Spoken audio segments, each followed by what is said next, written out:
గద్వాల్ జిల్లా ఈడుగోనిపల్లిలో సర్పంచ్ అభ్యర్థులు చిత్ర విచిత్రంగా ప్రచారాలు చేస్తున్నారు. కొందరు అభ్యర్థులకు గ్యాస్ స్టవ్, గౌన్, కత్తెర గుర్తులను కేటాయించడంతో ఏకంగా వాటినే గ్రామస్తులకు పంచి ప్రచారం చేస్తున్నారు.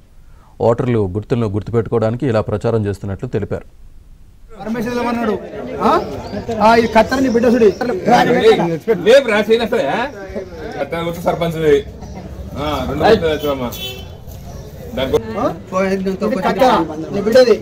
ఇది మధ్యలో గుర్తు కత్తెర గుర్తు బాగా చూసుకొని రా. ఇక్కడ చూడండి,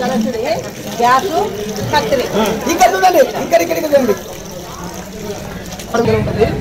ఇది మధ్యలో గుర్తు కత్తెర గుర్తు మీదే ఎక్కువ ఇక్కడ చూడండి. నాయకత్వం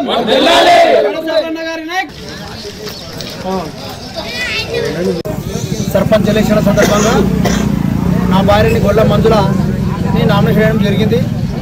ఈరోజు ప్రచార భాగంలో బయలుదేరినాము. 20 సంవత్సరాల నుంచి నేను కూడా రాజకీయ సర్వీస్లో ఉన్నాను. ఏ సమస్య వచ్చినా రాత్రనక పలనక అందుబాటులో ఉంటూ, నేను కూడా బీద కుటుంబం నుంచి వచ్చినోని ఎప్పుడు 24 గంటలు అందుబాటులో ఉంటూ నా సర్వీస్ ఎన్నో సర్వీసులు ఈ గ్రామ ప్రజలకు సర్వీస్ చేశాను. ఇంకా ముందు కూడా గ్రామ ప్రజలందరూ కూడా ఒకసారి అందరూ వాళ్ళ అమూల్యమైన ఓటు కత్తెర గుర్తుకు వేసి నా భార్య మందల్ని గెలిపిస్తే నేను మళ్ళీ అందుబాటులో ఉండి ప్రతి ఒక్క సమస్య ఊర్లో ఎన్నో సమస్యలు ఇబ్బంది పడినాము. స్కూల్ బిల్డింగ్ కానీ, రోడ్డు కానీ, తాగునీరు సమస్య కానీ ఏదైనా ఉంటే కూడా మళ్ళీ కూడా బోర్లు కూడా వేయించి కానీ అందుబాటులో ఉండి ఏ క్షణమైనా ఏ సమస్య అయినా ఒక కుటుంబ సభ్యులాగా, ఒక తమ్ముళ్ళలాగా, ఒక అన్న